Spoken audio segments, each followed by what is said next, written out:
ജോലി കൊടുത്തു എന്ന് മാത്രമല്ല, അവിടെ എന്ത് ആവശ്യം ഉണ്ടെങ്കിലും ചാർലി സാറ് വരുമായിരുന്നു. ബോബി മോനോട് എന്ത് സ്നേഹമായിരുന്നെന്നോ, സ്വന്തം കുഞ്ഞിനെ പോലെയാ കരുതിയിരുന്നേ.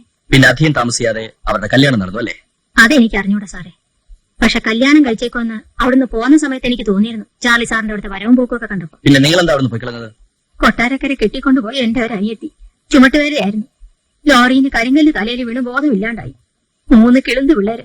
അവരെ നോക്കാൻ പോയതാ. പിന്നീട് കൊല്ലത്തേക്കെങ്ങും പോയതേ ഇല്ലേ? 1.5 കൊല്ലം മുമ്പ് ആ വഴി പോയപ്പോ ഞാൻ ചെന്ന് അന്വേഷിച്ചായിരുന്നു. വീട് പൂട്ടി കിടക്കുകയായിരുന്നു. അവിടുന്നൊക്കെ പോയെന്നറിഞ്ഞു. ഹലോ, ആ ജയിലറെ ഒന്ന് കണക്ട് ചെയ്യണം. ആലപ്പുഴ സി രവീന്ദ്രന് ക്വസ്റ്റ്യൻ ചെയ്യണമെങ്കിൽ കോർട്ടിന് പെർമിഷൻ വേണം അല്ലേ?